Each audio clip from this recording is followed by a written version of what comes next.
Hello, আসসালামু আলাইকুম। Welcome to Sharif commerce academy. আজকে অনলাইনে ক্লাস হচ্ছে এমবিএ ফাইনাল ইয়ার অ্যাকাউন্টিং ডিপার্টমেন্টে কর্পোরেট ফিনান্সিয়াল রিপোর্টিং এই সাবজেক্টে চ্যাপ্টার নাম্বার 5কে আমরা তিনটা পার্টে ভাগ করছি, 5.1, 5.2 অ্যান্ড 5.3। আজকে আমাদের 5.1-এ ফার্স্ট লেকচার। 5.1টা হচ্ছে preparation and reporting on consolidated statement, যেটা আমরা 4th ইয়ারে অ্যাডভান্স অ্যাকাউন্টিং 2-তে পড়ছিলাম। তো এই চ্যাপ্টারের ক্ষেত্রে আমাদের দুইটা ফরম্যাট নিয়ে আমরা এই চ্যাপ্টারটা শেষ করব। 5.1টা একটা হলো consolidated balance sheet with dividend, অর্থাৎ যখন ডিভিডেন্ড থাকবে তখন। আর 2 নাম্বার ফরম্যাট আমরা শিখব হচ্ছে উইদাউট ডিভিডেন্ড, অর্থাৎ যখন ডিভিডেন্ড থাকবে না তখন। এই দুইটা ফরম্যাটের মধ্যে যে কোনো একটা ফরম্যাট থেকে তোমার পরীক্ষার মধ্যে পার্টসেতে প্রশ্ন আসবে 100% শিওর। তো এই চ্যাপ্টার থেকে জাতীয় বিশ্ববিদ্যালয় এমবিএ 2016 সাল থেকে শুরু করে 2022 সাল পর্যন্ত যে প্রশ্নগুলো আছে তার একটা অ্যানালাইসিস দেওয়া হয়েছে। দেখতেছি 2016 সালে এই চ্যাপ্টার থেকে পার্ট সি এর 12 নাম্বার, 17 সালে পার্ট সিতে 15 নাম্বার প্রশ্ন ছিল, 18 সালে পার্ট বি এবং পার্ট সিতে একটা প্রশ্ন, 19 সালে পার্ট সিতে একটা, 20 সালে পার্ট সিতে একটা, 21 সালে পার্ট সিতে একটা, 22 সালে পার্ট সিতে একটা। তাহলে তোমরা পরীক্ষা দেবে 2023 সালে। 2023 সালে এখান থেকে পার্ট সিতে একটা প্রশ্ন থাকবে ইনশাআল্লাহ। যদি ভাগ্য ভালো থাকে তাহলে সেক্ষেত্রে পার্ট বিতেও একটা প্রশ্ন আসতে পারে, কিন্তু মাস্ট বি এখান থেকে পার্ট সিতে একটা প্রশ্ন থাকবেই। আমার কথা কি বুঝেই পারছি সবাইকে? জি ভাইয়া। আর এইটা আমাদের জন্য পজিটিভ পয়েন্ট, কারণ এটা আমরা 4th ইয়ারে হোল্ডিং কোম্পানি এবং সাবসিডিয়ারি যে অঙ্কটা করছি ওই অঙ্কটাই এখানে, তো এটা আমাদের জন্য একটু সহজ হবে। তো আসো তাহলে এই চ্যাপ্টারের ক্ষেত্রে এই হোল্ডিং কোম্পানি বা সাবসিডিয়ারি অঙ্ক করার ক্ষেত্রে আমরা 4th ইয়ারে পড়ছিলাম যে এই চ্যাপ্টার অঙ্ক করার জন্য আমাদের প্রশ্নে একটা প্রশ্ন করবে ব্যালেন্স শিট। তো ব্যালেন্স শিটটা করার জন্য আমাদের টোটাল সাপোর্টিং ওয়ার্কিং করতে হবে 9টা ওয়ার্কিং করতে হবে। কয়টা ওয়ার্কিং করবো আমরা বলো দেখি? 9টা। এই 9টা ওয়ার্কিং করার পরে আমরা ব্যালেন্স শিট করব। এই 9টা ওয়ার্কিংয়ের মধ্যে সর্বপ্রথম যে ওয়ার্কিংটা করব সেটা হচ্ছে ডেট অফ অ্যাকুইজিশন, অর্থাৎ হোল্ডিং কোম্পানি সাবসিডিয়ারি কোম্পানি যে তারিখে কিনে নিবে সেই তারিখটাই হচ্ছে ডেট অফ অ্যাকুইজিশন। 2 নম্বরে আমরা যে ওয়ার্কিং করবো সেটা হলো proportion of holding and subsidiary limited, অর্থাৎ হোল্ডিং কোম্পানি এবং সাবসিডিয়ারি লিমিটেডের অনুপাত বা রেশিওটা আমরা এখান থেকে বের করব 2 নাম্বার ওয়ার্কিংয়ে। 3 নাম্বার ওয়ার্কিংয়ে আমরা বের করব calculation of current year profit. এই কারেন্ট ইয়ার প্রফিটটা আমরা বের করব শুধুমাত্র সাবসিডিয়ারি লিমিটেডের জন্য। কারেন্ট ইয়ার প্রফিটটা কার জন্য বের করব বলো দেখি? সাবসিডিয়ারি লিমিটেডের জন্য। সাবসিডিয়ারি লিমিটেডের জন্য। 4 নাম্বার ওয়ার্কিংটা আমরা করব হচ্ছে ক্যাপিটাল প্রফিটের জন্য। 4 নাম্বার ওয়ার্কিং কার জন্য করব? Capital profit. এই ক্যাপিটাল প্রফিট হচ্ছে বোথ কোম্পানি, অর্থাৎ হোল্ডিং এবং সাবসিডিয়ারি দুইটার জন্য আমাদের ক্যাপিটাল প্রফিট বের করতে হবে। 5 নম্বর ওয়ার্কিং আমরা করব হচ্ছে রেভিনিউ প্রফিট। এই রেভিনিউ প্রফিটটা আমরা হোল্ডিং এবং সাবসিডিয়ারি উভয় কোম্পানির জন্য আমরা বের করব। ঠিক আছে? তাহলে আমরা 5টা ওয়ার্কিং দেখলাম। প্রথমে ডেট অফ অ্যাকুইজিশন, এরপরে proportion of holding and subsidiary limited, এরপরে current year profit. Current year profit শুধুমাত্র কার জন্য করব? সাবসিডিয়ারি আর ক্যাপিটাল প্রফিট এবং রেভিনিউ প্রফিট দুইটাই হোল্ডিং এবং সাবসিডিয়ারি উভয়ের জন্য করব। 6 নম্বর ওয়ার্কিং হচ্ছে মাইনরিটি ইন্টারেস্ট। এইটা শুধুমাত্র করব হচ্ছে সাবসিডিয়ারি লিমিটের জন্য। কার জন্য বলো দেখি? Subsidiary limited. সাবসিডিয়ারি লিমিটের জন্য। 7 নম্বর আমরা করব হচ্ছে গুডউইল বা ক্যাপিটাল রিজার্ভ। এই গুডউইল বা ক্যাপিটাল রিজার্ভ সঙ্গে কথা আছে, যদি পজিটিভ হয় তাহলে গুডউইল, নেগেটিভ হলে ক্যাপিটাল রিজার্ভ। যখন এটার জন্য আমরা বিস্তারিত পড়াবো তখন আমরা বলে দিব। আর এই গুডউইল বা ক্যাপিটাল রিজার্ভটা আমরা শুধুমাত্র করব হচ্ছে হোল্ডিং কোম্পানির জন্য। কার জন্য? Holding company. আর 8 নাম্বারটা হচ্ছে আনরিয়ালাইজ প্রফিট। এই আনরিয়ালাইজ প্রফিটটা আমরা বের করব এবং সর্বশেষ আমরা বের করব হচ্ছে কনসোলিডেটেড রিটেন আর্নিং। এই রিটেন আর্নিংটা করতে হবে শুধুমাত্র হোল্ডিং কোম্পানির জন্য। তাহলে প্রিয় শিক্ষার্থী আপনাদের মনে রাখতে হবে শুধুমাত্র হোল্ডিং কোম্পানির জন্য আমরা ওয়ার্কিং হচ্ছে দুইটা, একটা হলো গুডউইল বা ক্যাপিটাল রিজার্ভ আর একটা কনসোলিডেটেড রিটেন আর্নিং। শুধুমাত্র সাবসিডি লিমিটেডের জন্য ওয়ার্কিং হচ্ছে দুইটা, কারেন্ট ইয়ার প্রফিট এবং মাইনরিটি ইন্টারেস্ট। মনে থাকবে? জি ভাইয়া। আর ক্যাপিটাল প্রফিট এবং রেভিনিউ প্রফিট উভয় কোম্পানির জন্য করতে হবে। তাহলে টোটাল এই হোল্ডিং কোম্পানি অঙ্ক করার জন্য আমাদের কয়টা ওয়ার্কিং করতে হবে? 9টা। 9টা ওয়ার্কিং করতে হবে। এই 9টা ওয়ার্কিং করে আমরা ব্যালেন্স শিট করব, ব্যালেন্স শিট আমাদের অটো মিলে যাবে। তো এখন এই 9টা ওয়ার্কিং সম্পর্কে আমরা বিস্তারিত আলোচনা করব। এর মধ্যে সর্বপ্রথম যেটা, সেটা ডেট অফ অ্যাকুইজিশন। এটা আমরা অলরেডি বলে ফেলেছি। ডেট অফ অ্যাকুইজিশন অর্থাৎ হোল্ডিং কোম্পানির সাবসিডিয়ারি যে তারিখে কিনবে সেটা, এটা থাকতে পারে বছরের শুরুতে অথবা থাকতে পারে বছরের মাঝামাঝি, যাই ডেট থাকবে ওই ডেটই আমরা লিখব। 2 নাম্বারটা হচ্ছে proportion of holding and subsidy limit, অর্থাৎ হোল্ডিং এবং সাবসিডি লিমিটের রেশিওটা বের করব। এই রেশিওটা আমরা প্রশ্ন থেকে বের করা শেখাবো, তো এখানে বোঝার কোনো কিছুই নাই। 3 নাম্বারটা হচ্ছে কারেন্ট ইয়ার প্রফিট। এই কারেন্ট ইয়ার প্রফিটটা খুবই গুরুত্বপূর্ণ। এই কারেন্ট ইয়ার প্রফিটটা বলো তো দেখি কার জন্য আমরা বের করি? এই সাবসিডি লিমিটের জন্য আরেকটা ওয়ার্কিং করি। কোনটা ওয়ার্কিং বলো তো দেখি? Minority interest. Minority interest. Good. তাহলে কারেন্ট ইয়ার প্রফিট এবং মাইনরিটি ইন্টারেস্ট এই দুইটা শুধুমাত্র আমরা সাবসিডি লিমিটের জন্য করব। তো কারেন্ট ইয়ার প্রফিটটা এটা আমাদের ব্যালেন্স শিট থেকে আমরা দেখে করব যে কারেন্ট ইয়ার প্রফিট হয়েছে নাকি লস হয়েছে। তো এটা আমরা ব্যালেন্স শিট থেকে আমরা দেখাবো যে এটা কি কারেন্ট ইয়ার প্রফিট নাকি কারেন্ট ইয়ার লস। এটা আমাদের বেসিক জিনিস, এখানে সূত্র বলতে কোনো কিছুই নাই, জাস্ট বেসিক। একটুখানি এক বেসিকটা আমি দেই। যেমন মনে করো 1 জানুয়ারি তারিখে একটা ব্যক্তির লাভ আছে 32,000 টাকা, এটা হলো ওপেনিং।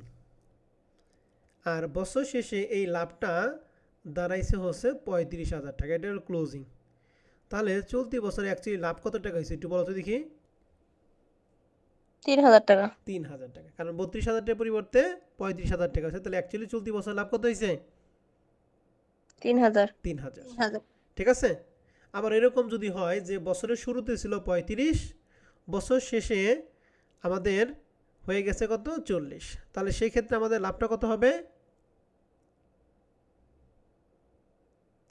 কারেন্ট ইয়ারের লাভটা কত? 5,000 টাকা। 10,000। ওকে, ঠিক আছে। এবার আমরা তাহলে এইটুকু এইটুকু আমাদের পড়ার কোনো প্রয়োজন নাই। এই ডিবিট বললে আমাদের ঝামেলা হবে, আমরা বেসিক দিয়ে এই কারেন্টের প্রফিট বা লসটা আমরা বের করে নিব। আর এখানে আমাদের 4টা জিনিস মনে রাখতে হবে। এই মনে রাখাটা আমি যখন প্রশ্ন করাবো তখন এই প্রশ্নগুলি একটা একটা পড়ে আমি বলে দিব, এখন পড়লে মনে থাকবে না। তাহলে কারেন্ট ইয়ার প্রফিটটা আমরা বেসিক থেকে ক্লিয়ার করব।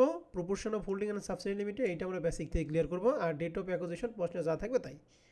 এরপরে 4 নম্বর ওয়ার্কিং, সেটা হলো ক্যাপিটাল প্রফিট। এই ক্যাপিটাল প্রফিট করতে হয় শুধুমাত্র কার জন্য বলো দেখি? ক্যাপিটাল প্রফিটটা উভয় কোম্পানির জন্য করতে হয় নাকি? হোল্ডিং এবং সাবসিডিয়ারি দুইটার জন্য। এই ক্যাপিটাল প্রফিট বের করার জন্য আমাদের টোটাল আইটেম আছে 5টা। এই 5টা আইটেম আমাকে মুখস্থ করে দিবেন, একদম কনকনা, কোনো কথা নাই, ডিরেক্ট 5টা আইটেম আমাকে মুখস্থ বলবেন। যখন আমি অঙ্ক করবো তখন বলবেন যে স্যার এই ক্যাপিটাল প্রফিটে এই 5টা জিনিস আসে। কি কি 5টা জিনিস? জেনারেল রিজার্ভের ওপেনিং ব্যালেন্স। জেনারেল রিজার্ভে কি ব্যালেন্স বলো দেখি? Opening balance. Opening balance, profit and লসের ওপেনিং ব্যালেন্স, ক্যাপিটাল রিজার্ভের ওপেনিং ব্যালেন্স। তার মানে general reserve, profit and loss and capital reserve এই তিনটারই ওপেনিং ব্যালেন্স। এবং আন্ডার ভ্যালু অফ অ্যাসেট যদি থাকে, অর্থাৎ সম্পত্তি মূল্যায়ন যদি কম হয় তাহলে সেটা যোগ করবো, আর যদি বেশি হয় তাহলে সেটা কি বিয়োগ করব। তাহলে ক্যাপিটাল প্রফিটের মধ্যে 5টা জিনিস আসবে। কি কি? General reserve, profit and loss এবং ক্যাপিটাল রিজার্ভ এই তিনটারই কি ব্যালেন্স বলো দেখি? Opening balance. Opening balance, under value of asset যোগ, আর ওভার ভ্যালু অ্যাসেট কি? বিয়োগ। এবং মনে রাখবেন যে এই যে তিনটারে যে ওপেনিং ব্যালেন্স, তিনটারে টাকা আসবে শুধুমাত্র কার টাকা বলো দেখি? সাবসিডিয়ারি টাকা আসবে। Subsidiary company. তাহলে একটু বলেন যে দেখি 5টা জিনিস কি কি? General reserve, profit and loss account, capital reserve, under value of asset, over value of asset. ওই general reserve, profit and loss এবং ক্যাপিটাল রিজার্ভ এই তিনটারই ওপেনিং ব্যালেন্স হবে শুধুমাত্র সাবসিডিয়ারির জন্য। Subsidiary company. এবং ক্যাপিটাল প্রফিট যা বের করব এটা আমরা হোল্ডিং এবং সাবসিডিয়ারির মধ্যে তার রেশিও অনুযায়ী ভাগ করব। রেশিওটা কোথায় পাবো? এই যে 2 নম্বর অঙ্কে যে আমরা প্রপোর্শন অফ রেশিওটা বের করব, এই রেশিও অনুযায়ী ভাগ করব। এরপর আসবে রেভিনিউ প্রফিট। মনে রাখবেন সবসময় রেভিনিউ প্রফিটটা করার জন্য আমাদের সবসময় 3 নম্বর ওয়ার্কিংয়ের দিকে তাকাই থাকতে হবে। 3 নম্বর ওয়ার্কিংয়ে যদি কারেন্ট ইয়ার প্রফিট হয় তাহলে এখানে হবে রেভিনিউ প্রফিট, আর যদি কারেন্ট ইয়ার লস হয় তাহলে হবে রেভিনিউ লস। মনে থাকবে? জি ভাইয়া। তাহলে 3 নম্বর ওয়ার্কিংয়ে কারেন্ট ইয়ার প্রফিট হলে রেভিনিউ প্রফিট, লস হলে কারেন্ট ইয়ার কি রেভিনিউ কি লস। এবং কারেন্ট ইয়ার প্রফিট যে টাকাটা হবে এই টাকাটা হোল্ডিং এবং সাবসিডির মধ্যে বন্টন করতে হবে যার যার রেশিও ওয়াইজ। তাহলে হোল্ডিং, ক্যাপিটাল প্রফিট এবং রেভিনিউ প্রফিট শেষ। এরপর হচ্ছে মাইনরিটি ইন্টারেস্ট। মাইনরিটি ইন্টারেস্টটা শুধুমাত্র কার জন্য করতে হবে? সাবসিডির জন্য করতে হবে। সাবসিডির জন্য দুইটা ওয়ার্কিং স্পেশাল, মাইনরিটি ইন্টারেস্ট এবং কি current year profit. Profit and minority interest বের করার জন্য আমাদের প্রথমেই যে এই সাবসিডি লিমিটের যে কয়টা শেয়ার আছে সেই শেয়ারের মোট মূল্য কত এটা আমরা বের করতে হবে, যেটা লিখছি শেয়ার ক্যাপিটাল, নাম্বার অফ শেয়ারকে শেয়ার প্রাইস দ্বারা গুণ করতে হবে। এবং এই শেয়ার ক্যাপিটালের সাথে মনে রাখতে হবে এই যে এখানে যে আমরা ক্যাপিটাল প্রফিট এবং রেভিনিউ প্রফিট যে দুইটা বের করলাম, এই দুইটা ক্যাপিটাল প্রফিটটা যোগ করব, যদি কোনো ক্রমে ক্যাপিটাল লস হয় তাহলে সেটা কি হয়ে যাবে, বিয়োগ হয়ে যাবে। রেভিনিউ প্রফিট যদি হয় যোগ, রেভিনিউ লস হলে কি বিয়োগ। তাহলে শেয়ার ক্যাপিটালের সাথে ক্যাপিটাল প্রফিট যোগ, রেভিনিউ প্রফিট যোগ। এবং প্রশ্নের মধ্যে যদি ইন্টারিয়াম ডিভিডেন্ড থাকে, শুধু ডিভিডেন্ড না, এটা হলো ইন্টারিয়াম ডিভিডেন্ড মানে অন্তর্বর্তীকালীন লভ্যাংশ যদি থাকে তাহলে এটা যোগ করব, আদারওয়াইজ এটা বাদ। তাহলে মাইনরিটি ইন্টারেস্টটা বের করব শেয়ার ক্যাপিটালের সাথে ক্যাপিটাল প্রফিট এবং রেভিনিউ প্রফিট কি রেভিনিউ প্রফিট যোগ, ক্যাপিটাল প্রফিট এবং রেভিনিউ প্রফিট দুইটা কি করব, যোগ করব। মনে রাখেন মাইনরিটি ইন্টারেস্টের সাথে তিনটা জিনিস, শেয়ার ক্যাপিটাল, ক্যাপিটাল প্রফিট এবং কি রেভিনিউ প্রফিট। এটা দুই একবার পড়লে অটো মনে পড়বে। এবার 7 নম্বর আমরা করব গুডউইল বা ক্যাপিটাল রিজার্ভ। এই গুডউইল বা ক্যাপিটাল রিজার্ভটা আমরা করব শুধুমাত্র হোল্ডিংয়ের জন্য। এখানে প্রথমে লেখা আছে কস্ট অফ অ্যাকুইজিশন, অর্থাৎ হোল্ডিং কোম্পানির সাবসিডিয়ারি কোম্পানির যত টাকা দিয়ে কিনছে সেই টাকাকে আমরা বলবো কস্ট অফ অ্যাকুইজিশন।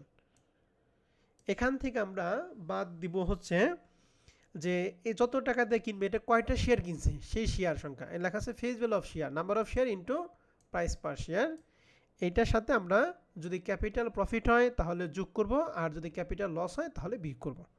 তাহলে এই দুইটা টাকার যোগফল আমরা এখানে নামাবো, এবং এইটার সাথে এবং এইটার সাথে এই দুইটার সাথে আমরা কম্পেয়ার করে দেখব যে এই নিচের টাকাটা এটা কি পজিটিভ হয় নাকি নেগেটিভ হয়। যদি পজিটিভ হয় তাহলে গুডউইল, নেগেটিভ হলে হচ্ছে ক্যাপিটাল রিজার্ভ। মনে থাকবে? জি ভাইয়া।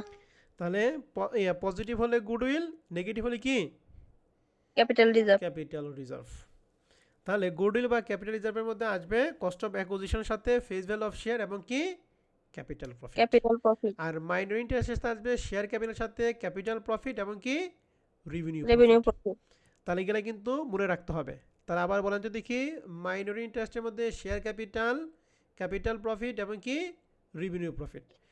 গুডউইল বা ক্যাপিটাল রিজার্ভের সাথে আসবে প্রথমে কস্ট অফ অ্যাকুইজিশনের সাথে আমরা কম্পেয়ার করব কি ফেস ভ্যালু অফ শেয়ার এবং কি ক্যাপিটাল প্রফিট। ওকে, 8 নম্বর ওয়ার্কিং হচ্ছে আনরিয়ালাইজড প্রফিট। এই আনরিয়ালাইজড প্রফিটটা হচ্ছে দুইটা কথা বলা থাকে, প্রফিট অন কস্ট অথবা প্রফিট অন সেলস। যদি প্রফিট অন কস্ট বলা থাকে 25% ক্ষেত্রে 25 দ্বারা গুণ 125 দ্বারা ভাগ করতে হবে, আর প্রফিট অন সেল যদি থাকে তাহলে সরাসরি কত পার্সেন্ট, 25%। ঠিক আছে? আর এই প্রফিটটা কি অন কস্ট বা অন সেলস কোনো কিছুই লেখা যদি না থাকে তাহলে যে কোনো একটা ধরতে হবে, তবে আমরা প্রফিট অন কস্ট ধরে অঙ্ক সমাধান করব। ঠিক আছে স্যার এবং ম্যাডামরা? জি ভাইয়া। এবং এই আনরিয়ালাইজড প্রফিটটা পরবর্তীতে দুই জায়গায় আসবে। কয় জায়গায় আসবে? দুই জায়গায়। প্রথমবার হচ্ছে এই যে 9 নম্বর ওয়ার্কিং রিটার্নিং ক্ষেত্রে বিয়োগ করব। ঠিক আছে, এটা পরে দেখব। তাহলে আমাদের সর্বশেষ ওয়ার্কিং হচ্ছে কনসোলিডেটেড রিটার্নিং। এই রিটার্নিংটা করব শুধুমাত্র হোল্ডিং কোম্পানির জন্য। তাহলে হোল্ডিং কোম্পানি স্পেশালি দুইটা ওয়ার্কিং করতে হয়, ক্যাপিটাল বা গুডউইল এবং কি রিটেন আর্নিং। তাহলে এই রিটেন আর্নিং নির্ণয় করার জন্য শুরুতেই আমাদের প্রফিট অ্যান্ড লস অ্যাকাউন্ট।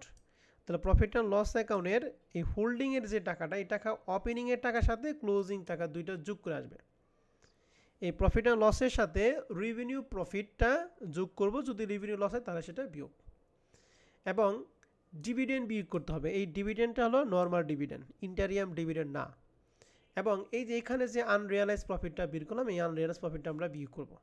তাহলে টোটাল রিটেন আর্নিংয়ের মধ্যে আসবে প্রফিট অ্যান্ড লস অ্যাকাউন্টে opening plus closing plus revenue profit minus dividend minus unrealise profit. তাহলে একটু বলেন তো দেখি একজন, প্রফিট অ্যান্ড লস অ্যাকাউন্টে কি কি আসবে?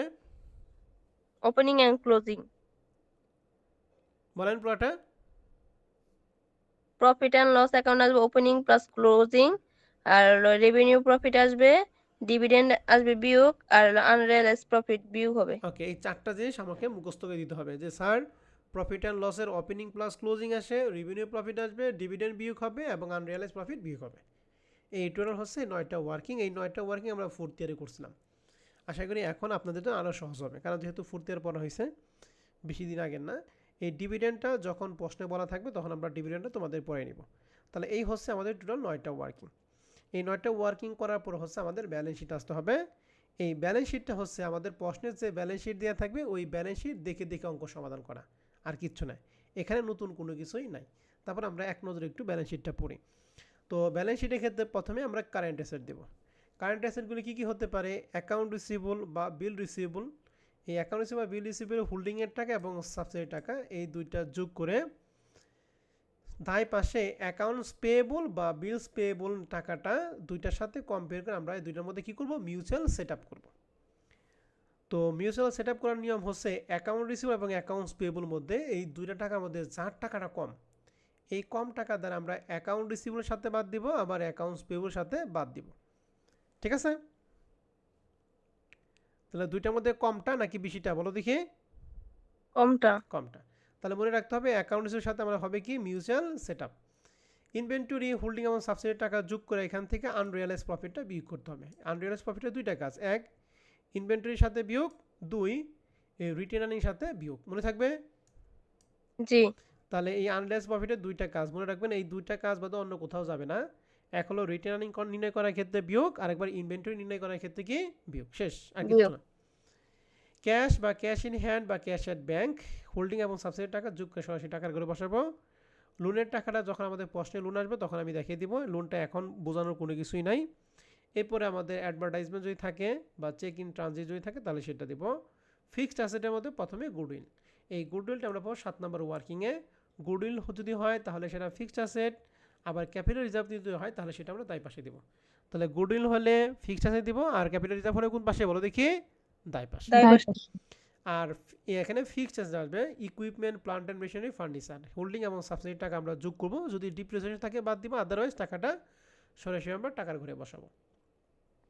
এই হচ্ছে টোটাল অ্যাসেট। এবং লায়াবিলিটির মধ্যে প্রথমে কারেন্ট লায়াবিলিটি, সেই অ্যাকাউন্টস পেবল, বিলস রিসিভেবল, অ্যাকাউন্ট রিসিভেবল এবং বিল রিসিভেবলের সাথে সম্পর্ক হচ্ছে অ্যাকাউন্টস পেবল এবং বিলস পেবল। তাহলে এই দুইটা যোগ করে এখান থেকে সেই একই রকমভাবে মিউচুয়াল সেটআপ আমরা বাদ দিব। 6 নম্বর ওয়ার্কিং আমরা করতাম হচ্ছে মাইনরি ইন্টারেস্ট। কি বলো দেখি? Minority interest. এই মাইনরি ইন্টারেস্টের ক্ষেত্রে কয়টা জিনিস পড়াইছিলাম আপনাদের? 5টা জিনিস। বলেন কি কি?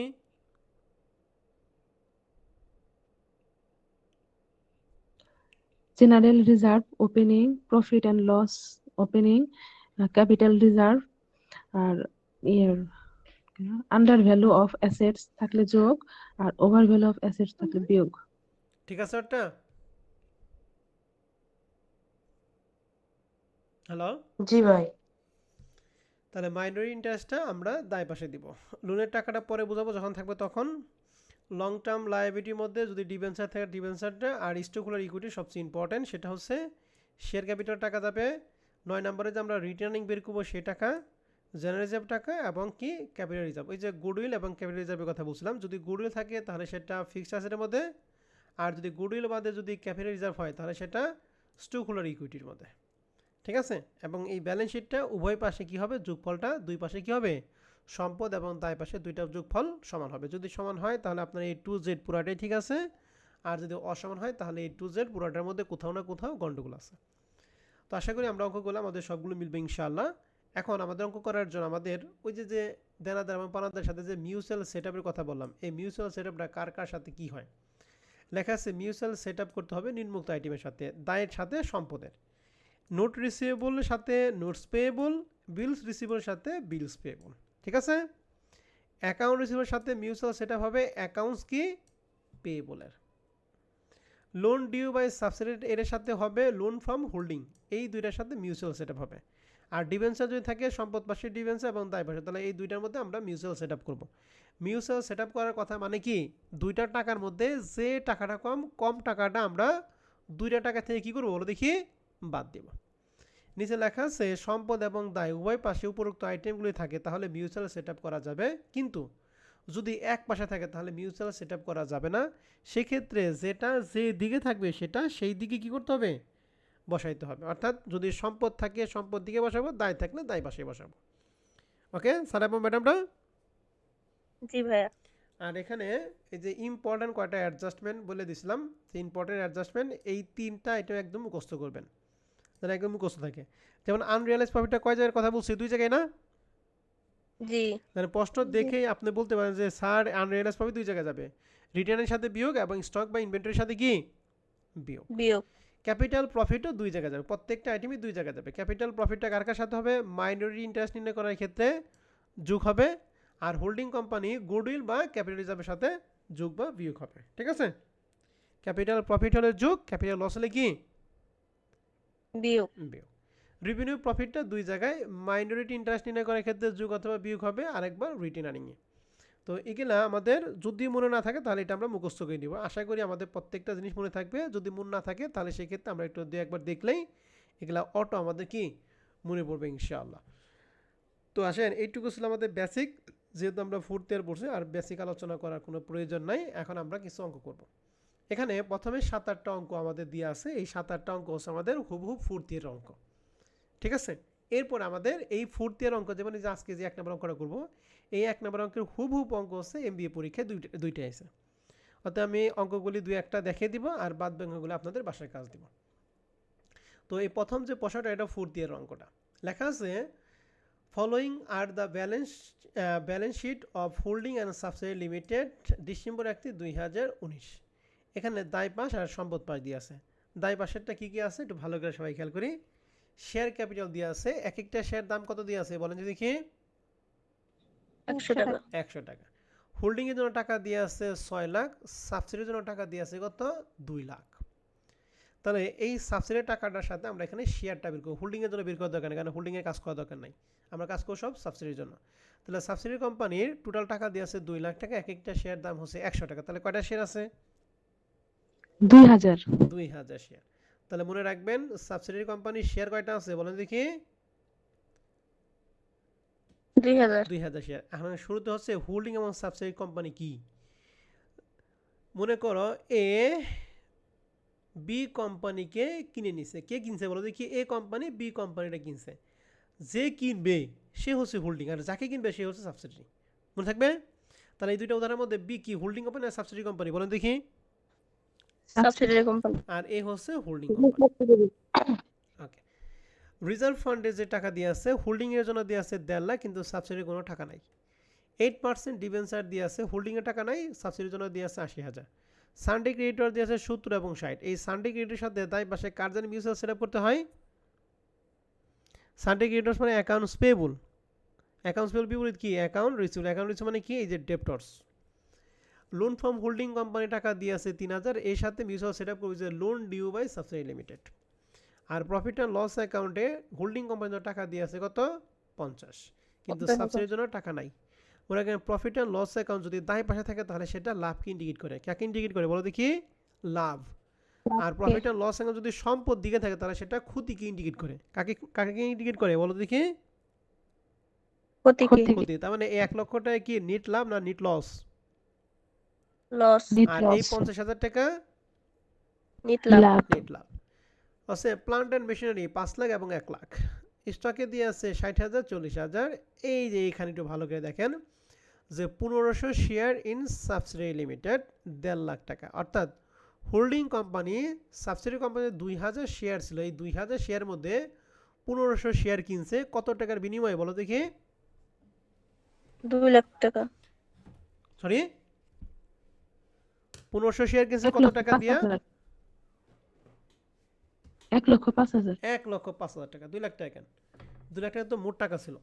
তাহলে 2 লাখ টাকার মধ্যে শেয়ার কয়টা ছিল বলো দেখি, 2000 শেয়ার। এই 2000 শেয়ার মধ্যে কয়টা শেয়ার বিক্রি করে দিয়েছে সাবসিডি লিমিটেড, 1500 তাহলে এখন সাবসিডি লিমিটেড শেয়ার হলো কয়টা, 500 শেয়ার। তাহলে এই 1500 এবং 500 মধ্যে কম্পেয়ার করে আমরা প্রপোর্শন অফ রেশিও বের করব। ওকে, আর নিচে দিয়ে আছে যে প্রিপেড রেন্ট দিয়ে আছে, ক্যাশ অ্যাট ব্যাংক দিয়ে আছে, আর প্রফিট অ্যান্ড লস আমরা পড়াইলাম। এখন সমন্বয় কি বলা আছে কি, holding limited acquired the share of subsidy limited on 1 July 2019। তাহলে হোল্ডিং কোম্পানি সাবসিডি কোম্পানিকে অ্যাকোয়ার্ড মানে কিনে নিছে কোন তারিখে, জুলাই মাসের 1 তারিখে, জুলাই মাসের 1 তারিখ 2000 কত সাল, 19 সাল। তাহলে এইটাই হচ্ছে আমাদের 1 number working date of acquisition. তাহলে আমরা ডেট অফ অ্যাকুইজিশন। তাহলে আমরা দেখেন এই যে ডেট অফ অ্যাকুজিশনটা সবাই কি সলিউশনটা দেখতেছি? জি ভাইয়া। তাহলে ওয়ার্কিং জি হচ্ছে ভাইয়া। Date of acquisition 1/7/2019। এক নম্বর ওয়ার্কিংটা কি আমরা সবাই বুঝতে পারছি? জি। 2 নম্বর ওয়ার্কিং করি proportion of holding and subsidy লিমিটের জন্য। তাহলে সাবসিডির টোটাল ছিল 2000 শেয়ার, এর মধ্যে কয়টা শেয়ার বিক্রি করে দিছে? 1500। 1500 তাহলে এই 1500 কি সাবসিডি নাকি হোল্ডিং এর হয়ে গেছে? হোল্ডিং এর হোল্ডিং এর। তাহলে Holding। সাবসিডি আর কয়টা শেয়ার হইলো? 500। 500। 500 তাহলে হোল্ডিং এর 1500 শেয়ার আর সাবসিডি কয়টা শেয়ার? 500 শেয়ার। 500। তাহলে এখানে লিখছি proportion of holding and subsidy যে 1500 ইস্টু কত? 500। এন্ড দুটাকে যদি 500 দ্বারা ভাগ করি তাহলে প্রথমটা হবে 3, এখানে হবে কত? 1। তাহলে এই অঙ্কের জন্য আমাদের proportion of holding and subsidy issue কত? 3:1। ওয়ার্কিং 2 কি বুঝতে পারছেন সবাই? জি ভাইয়া। আর কোনো সমস্যা আছে? না ভাই। পারবেন তো? জি ভাইয়া। পারবো ভাইয়া। ওকে, এবার আসেন। এবার আমরা কারেন্ট ইয়ার প্রফিট। এই কারেন্ট ইয়ার প্রফিটও খুব ইম্পর্টেন্ট। কারেন্ট ইয়ার প্রফিটটা আমরা শুধুমাত্র করি কার জন্য? সাবসিডি লিমিটের জন্য। তো সাবসিডি লিমিটের জন্য প্রফিট আর লসটা আমাদের ডিবির দিকে সম্পদ দিকে দিয়ে আছে না তাই দিকে দিয়ে আছে বলেন তো দেখি? দায় দিক। সম্পদ দিকে। থাপড়ি সম্পদ দিকে ভাইয়া। সম্পদ সরি, তাহলে আমারও তো থাপড়ানোর কাম নাকি? সম্পদ দিকে দিয়ে আছে কত? 1 লাখ টাকা। এটা সাবসিডির জন্য দিয়ে আছে। তাহলে বলেন তো দেখি এই 1 লক্ষ টাকা এটা কি নিট লাভ না নিট লস ইন্ডিকেট করছে? Net loss. গুড। এখন সমন্বয় একে আসেন। এই যে 1 জুলাই 2019 সালে যারা ক্রয় করছিল বসে অন দ্য ডেট, মানে অন দ্য ডেট মানে কি এই 1 জুলাই 2019 সালে প্রফিট অ্যান্ড লস অ্যাকাউন্টের ডেবিট ব্যালেন্স ছিল 1,60,000। ডেবিট ব্যালেন্স কত ছিল বলো দেখি? 1,60,000। প্রফিট অ্যান্ড লস অ্যাকাউন্টের ডেবিট ব্যালেন্স মানে নিট ক্ষতি আর ক্রেডিট ব্যালেন্স মানে নিট লাভ, মনে থাকবে? জি ভাইয়া। তাহলে প্রফিট অ্যান্ড লস অ্যাকাউন্টের ডেবিট ব্যালেন্স মানে কি? নিট, বলেন? ক্ষতি। নিট ক্ষতি। আর ক্রেডিট ব্যালেন্স মানে কি? লাভ। নিট লাভ। তাহলে এটা যেহেতু 1 জুলাই তার মানে এটা ওপেনিং, আর এটা হলো ব্যালেন্স শিটে যেহেতু তার মানে এটা ডিসেম্বর 31, এটা ক্লোজিং। তা দেখেন বছরের শুরুতে 1,60,000 টাকা ছিল কি লাভ না লস বলো তো দেখি? লস। তাহলে দেখেন 1,60,000 টাকা ছিল কি লস। এখন বছর শেষে সেই লসটা 1 লক্ষ টাকায় দাঁড়াইছে। এই 1 লক্ষ টাকা এটাও কিন্তু লস, ঠিক আছে না? জি হ্যাঁ। তাহলে বছরের শুরুতে 1,60,000 টাকা লস ছিল আর বছর শেষে সেই লসটা দাঁড়াইছে কত? 1 লাখ টাকা। তাহলে মাঝখানে 60,000 টাকা লস কমছে না না বাড়ছে বলেন দেখি? হ্যাঁ, লস কমে কি জন্য? লাভ হলে লস কমে না? জি। লাভ কারেন্ট ইয়ারের লাভ হচ্ছে 60,000 টাকা। কারেন্ট ইয়ার লাভ কত বলো দেখি? 60,000। অনেকে মনে করবে 2,60,000 টাকা। 60,000 টাকা কিছু হয়েছে এটা কি বুঝছেন? ভাইয়া 1,60,000 টাকা তো আগের বছরের লস আসছিল, তাহলে এটা এখন আর 1 লাখ টাকা লস হলে দুটা মিলে যোগ করে লস হইব না? হ্যাঁ রে গাধা, এটা তো কথা। মনে করো আমি তোমার কাছে,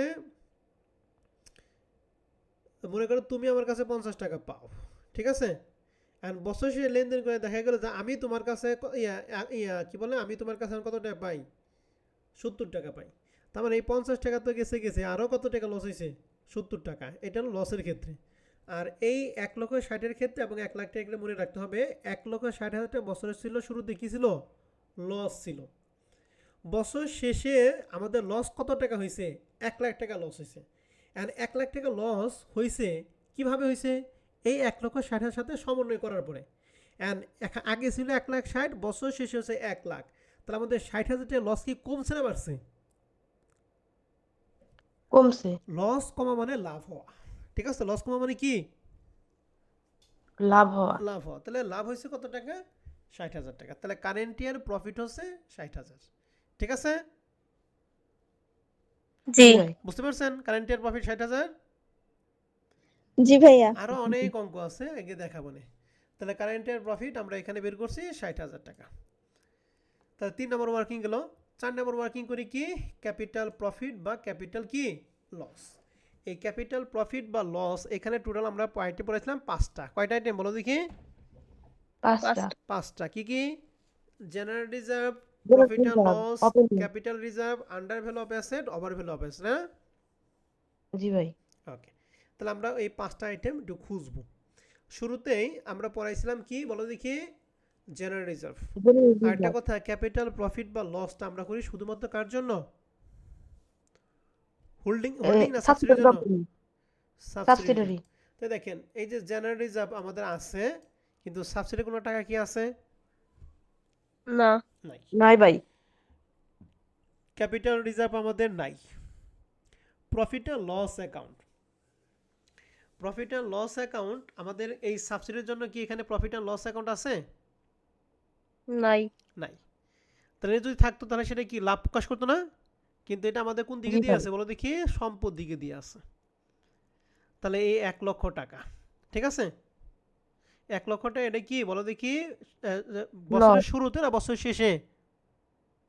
বছরের শেষে। বছরের বছরের শেষে। শেষে আমাদের লাগবে কি বছরের শুরুটা। তাহলে বছরের শুরুতে প্রফিট অ্যান্ড লসটা কত দিয়েছিল? 1,60,000। 1,60,000। এটা কি লাভের না লসের টাকা? লসের লসের টাকা। টাকা। লসের টাকা। তাহলে 5টা আইটেমের মধ্যে আমরা পেলাম একটা প্রফিট অ্যান্ড লস অ্যাকাউন্টের ওপেনিং ব্যালেন্স কার জন্য? সাবসিডিয়ারির জন্য। এই জন্য আমরা এখানে একটা টাকা দিছি 1,60,000 টাকা। এটা তো লস, এই জন্য ক্যাপিটাল লস হয়ে গেছে। যদি প্রফিট থাকতো তাহলে ক্যাপিটাল কি হইতো? প্রফিট। তাহলে general reserve, capital reserve, profit and লসের মধ্যে তিনটার মধ্যে পাইছি একটা। Under value of asset, over value asset নিয়ে আমাদের সমনে দেখেন 2 থেকে 4-এর মধ্যে আন্ডার ভ্যালু অফ অ্যাসেট বা ওভার ভ্যালু অ্যাসেট নিয়ে কোনো কথা বলা নাই। এর জন্য আমাদের ক্যাপিটাল লসটা 1,60,000 টাকায় দাঁড়াইছে, ঠিক আছে? জি ভাই। তাহলে এই 1,60,000 টাকা হোল্ডিং এবং সাবসিডির মধ্যে কি করতে হবে? বন্টন করতে হবে 3:1-এ। তাহলে 3:1 মানে দুইটা যোগ করে কত হয়? 4। তাহলে 4 দ্বারা ভাগ 3 দ্বারা গুণ করে হোল্ডিংয়ের টাকা হবে 1,20,000। 4 দ্বারা ভাগ 1 দ্বারা গুণ করে সাবসিডির টাকা হবে 40,000 টাকা, ঠিক আছে? জি ভাইয়া। সবাই কি বুঝছেন? হোল্ডিং এবং সাবসিডির টাকাটা 1,20,000 এবং 40,000 টাকা কীভাবে বের করলাম? জি ভাইয়া। কার কোনো সমস্যা আছে ক্যাপিটাল লসের মধ্যে?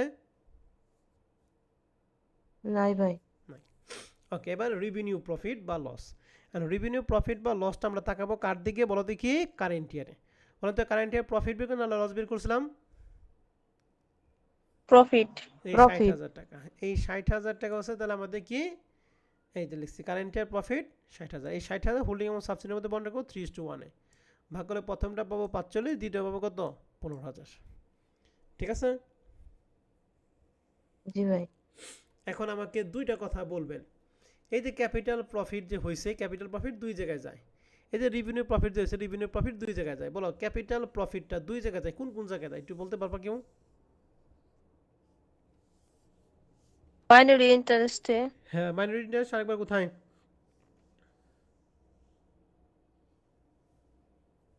রিটেন আর্নিং না। হ্যাঁ, রিটার্নিংয়ে ক্যাপিটাল না, রিটার্নিং আসে রেভিনিউটা। মাইনরিটি ইন্টারেস্ট এবং গুডউইল বা শেয়ার ক্যাপিটাল, ঠিক আছে? রেভিনিউ প্রফিটটা দুই জায়গায় যায়, কোথায় কোথায় বলো দেখি? মাইনরি ইন্টারেস্ট আর ইন্টারেস্ট আর রিটেন কি? Earning. Retained earning. Minority interest আর কি? Retained earning. Retained earning.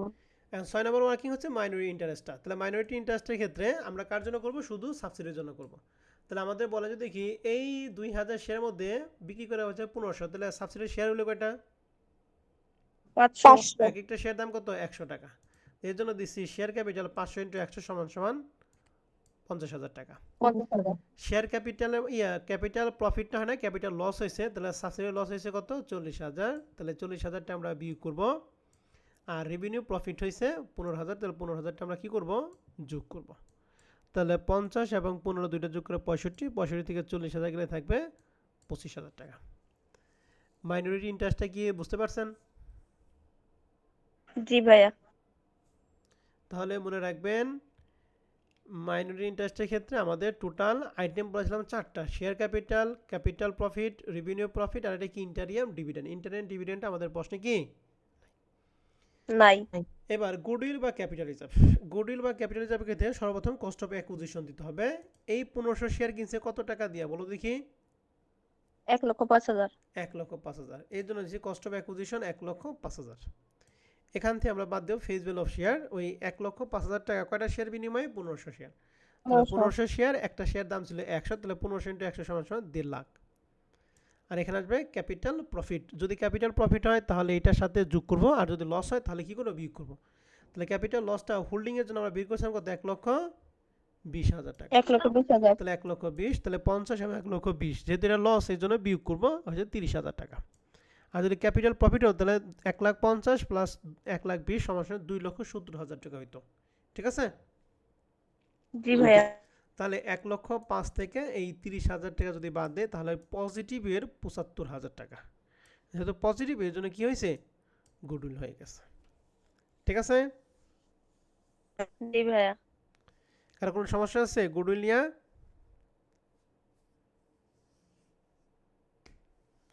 নাই ভাইয়া। হ্যাঁ ভাইয়া। নাই, গুডউইল নিয়ে কারো কোনো সমস্যা নাই। ওকে, ঠিক আছে। এবার আনরিয়ালাইজ প্রফিট।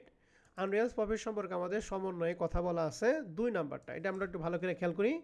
বলছে যে sundry creditors of subsidy limited include 20,000 টাকা for a goods supply by holding limited. বলছে যে সাবসিডি লিমিটেডের পাওনাদার 20,000 টাকা হোল্ডিং কোম্পানি কি করে দিব? পরিশোধ করে দিব।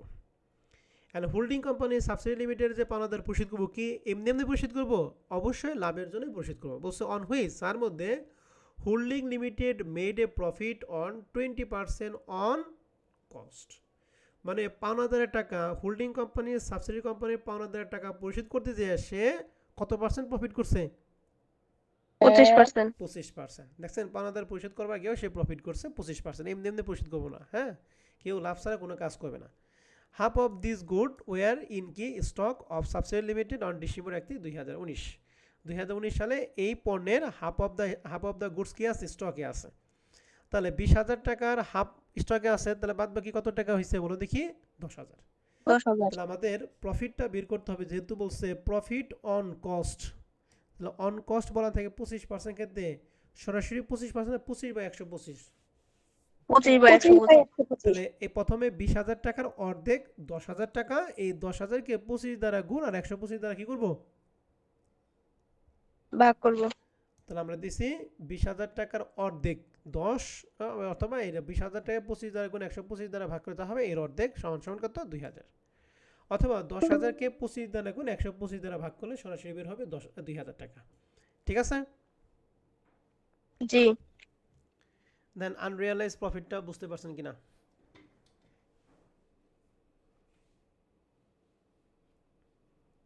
ভাই একবার কোন। আরেকবার বলতেছি, ওকে, সমস্যা নাই। এখানে সাবসিডি লিমিটেড যে পাওনাদার 20,000 টাকা ছিল সেটা কে পরিশোধ করে দিয়েছে বলো দেখি? হোল্ডিং কোম্পানি পরিশোধ করছে। আর হোল্ডিং কোম্পানি এমনি এমনি পরিশোধ করবো না, সে এটা পরিশোধ করতে গিয়ে লাভ করছে। কত পার্সেন্ট লাভ করছে? 25%। 25%। অন কস্ট বলছে, অন কস্ট মানে 25/125। যদি 20% তাহলে 20/120। ঠিক আছে?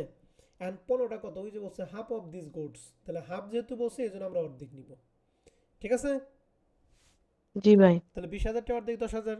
তাহলে 10,000কে 25 দ্বারা গুণ আর 125 দ্বারা কি করবেন? ভাগ ভাগ। করবেন। 2,000 টাকা বের হয়ে যাবে। ঠিক আছে? জি। তাহলে এটা আমাদের আনরিয়ালাইজ প্রফিট বের হয়ে গেল। এরপর হচ্ছে আমাদের রিটেন আর্নিং। তো রিটেন আর্নিং ক্ষেত্রে আমরা টোটাল আইটেম পড়াইছিলাম কয়টা বলো দেখি? 4টা আইটেম পড়াইছি। প্রথমে প্রফিট অ্যান্ড লসের টাকা আসবে ওপেনিং প্লাস কি ক্লোজিং।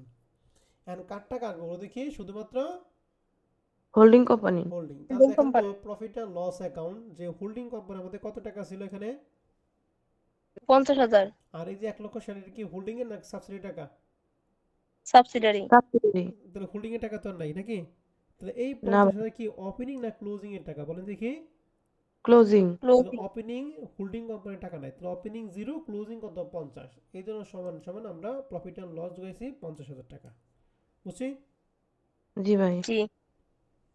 ওকে, ঠিক আছে। মানে রেভিনিউ প্রফিট। রেভিনিউ প্রফিটটা আমরা এই যে এখানে হোল্ডিং এর জন্য বের করছিলাম কত টাকা বলো দেখি? 45,000 টাকা। ঠিক আছে? এই 45,000টা আমরা যোগ করছি। আর এই যে আনরিয়ালাইজ প্রফিট বের করছি 2,000 টাকা, এই যে 2,000 টাকা এখানে বিয়োগ করছি। তাহলে সবগুলো যোগ বিয়োগ করে 93,000 টাকা। রিটেন আর্নিংটা আপনারা সবাই ক্লিয়ার কিনা? জি ভাইয়া।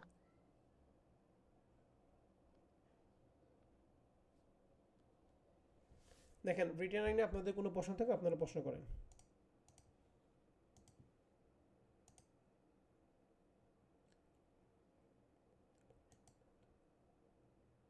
না ভাইয়া।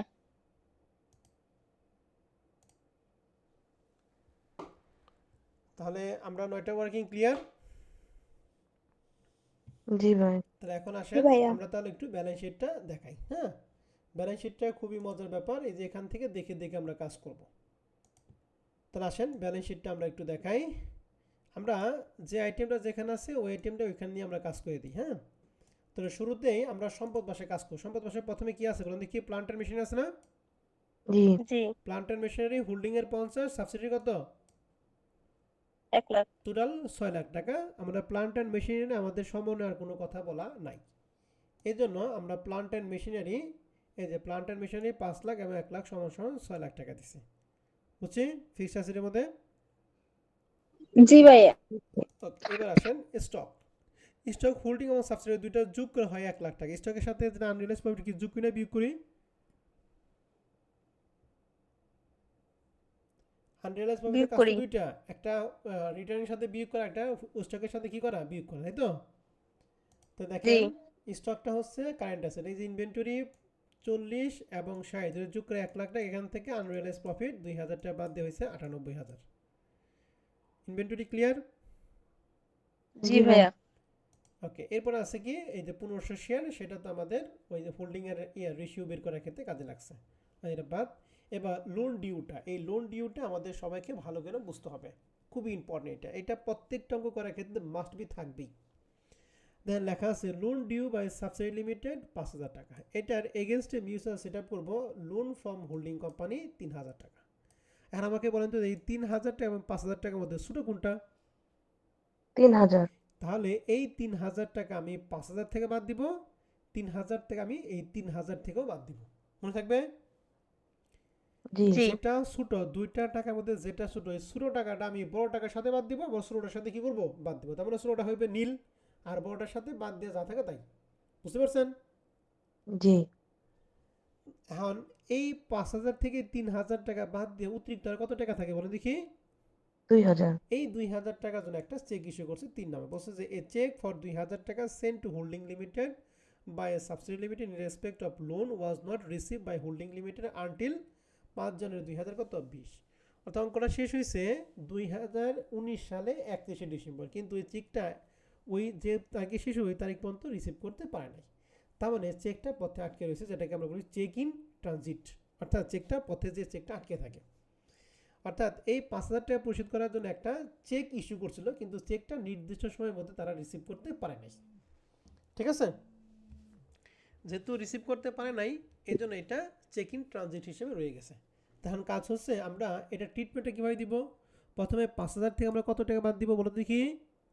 3000। অতিরিক্ত থাকে কত? 2000। ওই 2000 জন একটা চেক ইস্যু করছে না?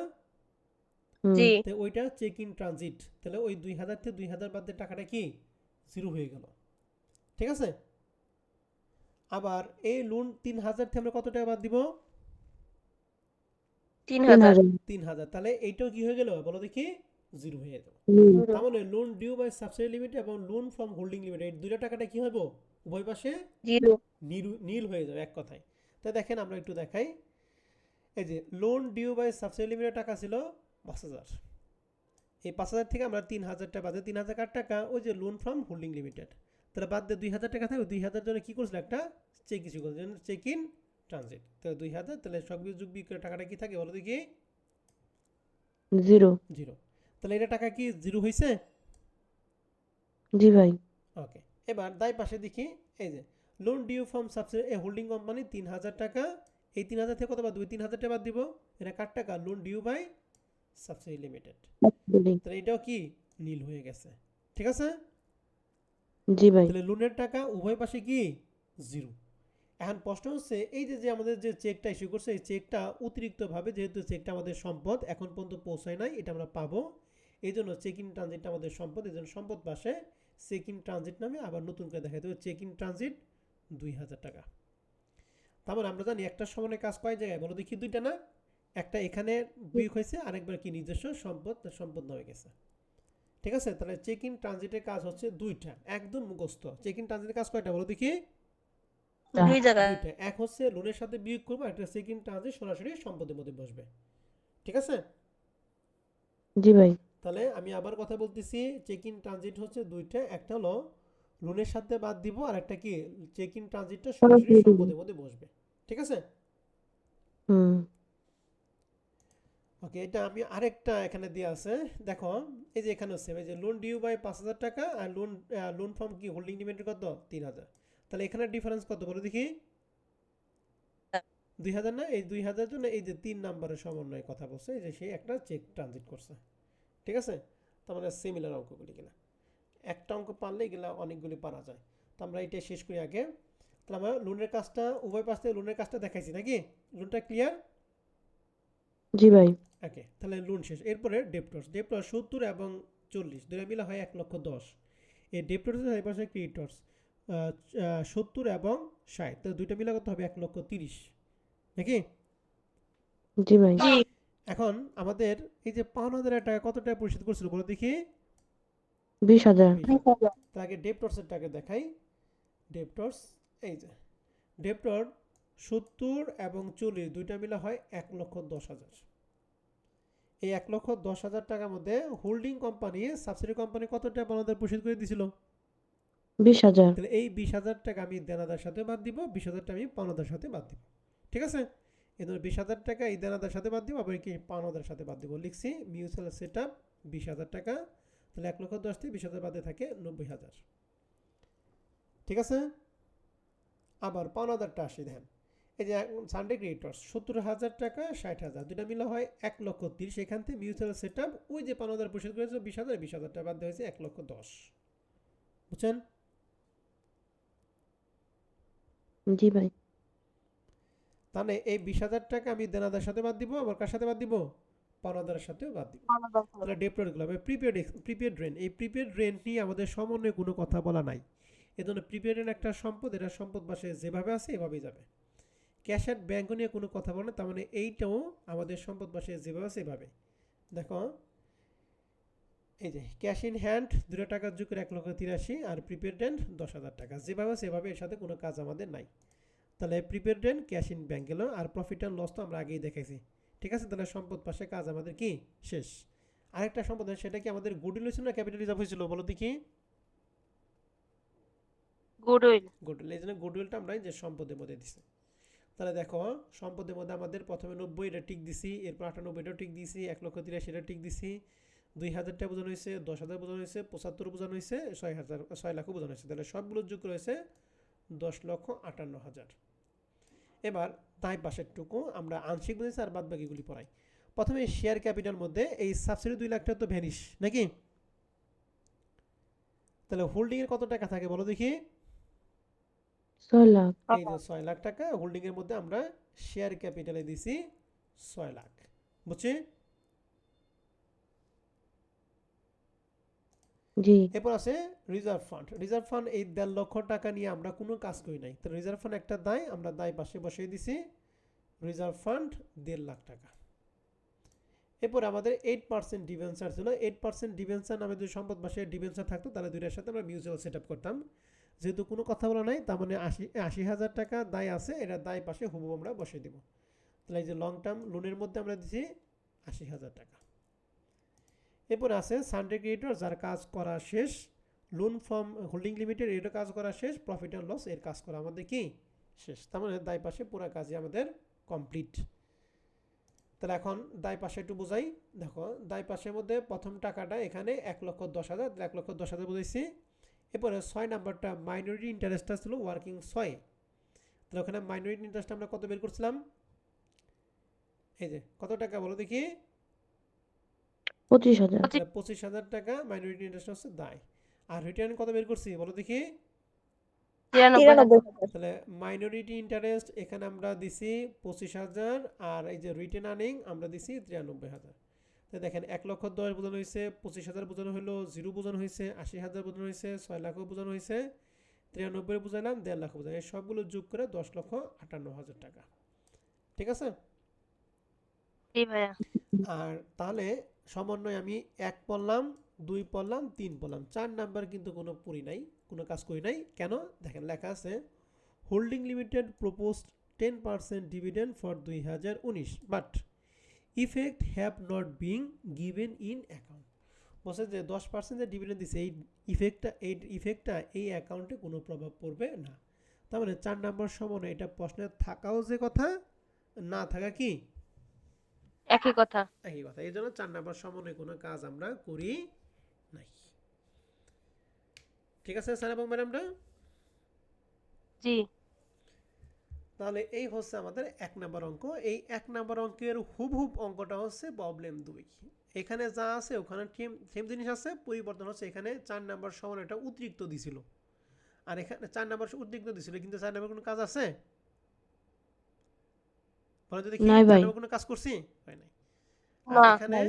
আমাদের 4 নাম্বার সমন্বয়টা কি দেয় নাই, যেহেতু কাজে নাই ওটা দেয় নাই, এটা আমরা নিছি কমার্স থেকে নিছি। তাহলে 1 2 3 এই তিনটা সমন্বয়, এখানে যা যা টাকা আছে রেজাল্ট আমাদের হুবহুব কি একই রেজাল্ট। তার মানে 1 এবং 2 কি হুবহুব একই। তাহলে 1 নাম্বার অঙ্কটা করে আপনারা 2 নাম্বার অঙ্কটা করবেন। ঠিক আছে? সম্পদ মাসের মধ্যে আগের গুলি আছে, শুধু প্রিপেড রেন্টের পরিবর্তে আছে অ্যাডভার্টাইজমেন্ট ক্যারেজ।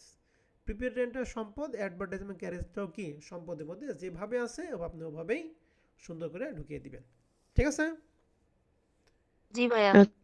তাহলে 1 এবং 2 আপনাদের বাসায় কাজ থাকবে। তাহলে আরেকটা কথা একটু বলি, আমাদের এখানে এক্সারসাইজটা এগুলা 4th ইয়ার অঙ্ক। ঠিক আছে? এই যে এক্সারসাইজ 7 পর্যন্ত, সরি 7 না, 7 হলো এমবিএ প্রশ্ন। এই যে এক্সারসাইজ 6 পর্যন্ত। ঠিক আছে? এক্সারসাইজ 6 পর্যন্ত, 1 থেকে প্রবলেম 6 পর্যন্ত, এই 6টা অঙ্ক হচ্ছে আমাদের 4th ইয়ার অঙ্ক। ঠিক আছে? অ্যান্ড 4th ইয়ারে এইবার নতুন ব্যাচের যারা যে 2024 সালের পরীক্ষার্থী তাদের এই চ্যাপ্টারটা করানো হয়েছে। তা আমি তোমাদের ফেসবুক গ্রুপে ওই রেকর্ড ক্লাসটা আমি তোমাদের গ্রুপে আপলোড দিব। ঠিক আছে? আপলোড দেওয়ার কারণ কি, এই যে তোমাদের যেহেতু এগুলো 4th ইয়ারে করছো, আরেকবার ওই রেকর্ড ক্লাসটা দিলে তোমাদের এই 6টা অঙ্ক কি হবে, কভার হয়ে যাবে। তাহলে আমি রেকর্ড ক্লাসটা দিলে এই 6টা অঙ্ক তোমরা দেখবা, এই 6টা অঙ্কের মধ্যে যার যেখানে সমস্যা থাকবে আগামী ক্লাসে ওই সমস্যাগুলি দেখিয়ে দেওয়া হবে। ঠিক আছে? এই 6টা অঙ্কের সলিউশন পিডিএফ কিন্তু আমি দিয়ে দিব, অলরেডি তোমাদের গ্রুপে দিয়ে দিছি। ঠিক আছে? তোমরা সলিউশন পিডিএফও পাইবা এবং এটার যে রেকর্ড ক্লাসটা আমি তোমাদের ফেসবুক গ্রুপে দিয়ে দিব। তাহলে এই দুইটার সমন্বয়ে তোমরা এই প্রবলেম 6 পর্যন্ত অঙ্কগুলি করবা। ঠিক আছে? যার যেখানে সমস্যা হবে সমস্যাগুলো আগামী ক্লাসে আমাকে বলবা, সমস্যা দেখে এর পরবর্তী অঙ্কগুলো আমরা দেখব। ঠিক আছে?